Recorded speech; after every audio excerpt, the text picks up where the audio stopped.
Okay, let's talk about something that makes pretty much everyone a little nervous. The performance review, right? I mean, just hearing those words can kind of make your stomach clench. It doesn't matter if you're the one giving it or the one on the receiving end.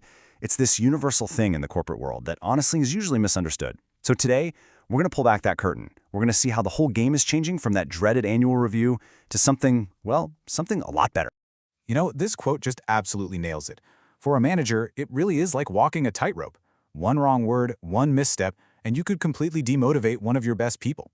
And for employees, it feels like your entire year, maybe even your whole career, is just hanging in the balance. The stakes are so high, and let's be real, the process is almost never as objective as we're led to believe. So, at its core, what is a performance appraisal? Well, the textbook definition is pretty simple. It's just a formal way of asking, hey, how is this person's work measuring up against the standards we agreed on? Sounds straightforward, doesn't it? But, as we all know too well, the devil is always, always in the details. And that brings us right to the heart of the problem for so many of us, the annual review. This is the old school approach, and it's where pretty much all that anxiety really kicks into high gear. No matter what company you work for, the appraisal process pretty much always boils down to these three basic steps. First, you've got to set the work standards. What does doing a good job actually look like here? Second, you assess the person's actual performance against those standards. And third, you have the feedback conversation. Seems logical enough, but each one of those steps is a potential minefield where things can get really messy, really fast. Now, to try and navigate all that complexity, managers are given this whole toolbox filled with different methods and forms. So let's go ahead and pop the lid on that toolbox and see what they're actually working with. You can basically boil down most of these tools to one of two big ideas. On one side, you've got ranking. This forces a manager to compare people directly against each other. Who's number one, who's at the bottom. Then on the other side, you have rating. This is where everyone is measured individually against the same set of standards. It might seem like a small difference, but it completely changes the entire dynamic of the review. And what's so interesting here is that every single one of these tools has a trade-off. You know that simple rating scale? Super easy to use, but what does exceeds expectations actually mean? It's so vague. Then you have forced distribution. You might have heard it called rank and yank. Sure, it stops managers from just rating everyone as average, but wow, can it create a toxic, cutthroat culture. And the critical incident method? It's great because you have concrete examples, but it's a total nightmare when you try to use it to compare employees for raises. The bottom line is, there's just no perfect tool, no magic wand for this. But here's the real plot twist. Even if you had the perfect tool, the biggest problem isn't the form you're filling out. It's the flawed, biased human brain that's running the whole show. This is where we get into all the psychological traps that can completely torpedo an otherwise fair performance review. So these are some of the greatest hits of rater errors. The halo effect. That's when one great thing about a person, say their charisma, makes a manager think everything they do is brilliant. Central tendency is the safe play, the manager who rates everyone a 3 out of 5 just to avoid confrontation. And recency effect? That's when the whole year's work gets ignored in favor of whatever happened in the last 2 weeks. Sound familiar?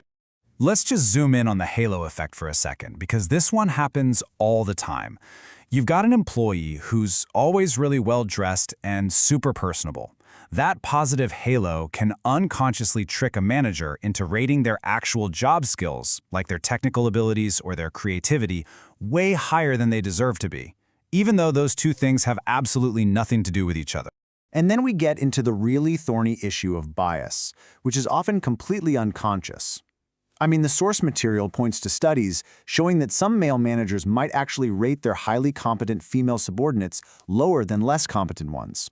It's a sobering reminder of how these deep-seated, subtle biases can completely undermine the fairness of the whole process. So, after all the tools and the ratings and the mental gymnastics, everything, and I mean everything, comes down to one single moment: the conversation. This is the moment of truth. This is where the rubber finally meets the road.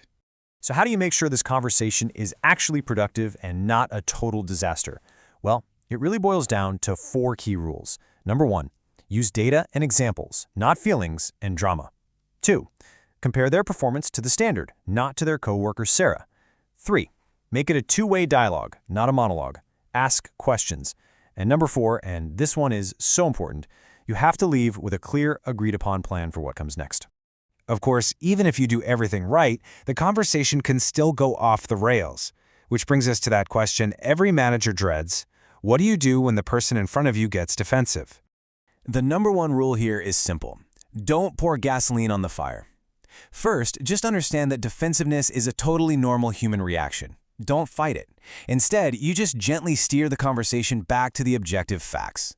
If things get too heated, honestly, the smartest move is to just call a timeout. Hit pause and reschedule for another time. And finally, you have to remember your limits. You're their manager, not their therapist.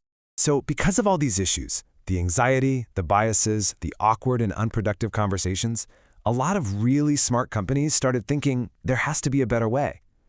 And that search has led to a really massive shift in the whole philosophy. This slide really says it all, doesn't it? The old way, appraisal, is all about looking in the rearview mirror once a year to judge what's already happened. The new way, management, is about looking forward, through the windshield, constantly. It's a huge shift from being a judge of the past to being a coach for the future. And if you want a real-world example of this shift, just look at Deloitte. They had this huge wake-up call when they actually did the math and realized they were spending 2 million hours a year on their old performance review process. 2 million. And the craziest part? The managers themselves felt it was a total waste of time that wasn't actually helping anyone get better at their jobs. So what did they do? They scrapped the whole thing. They completely replaced that one giant high-stress annual event with a constant flow of informal feedback.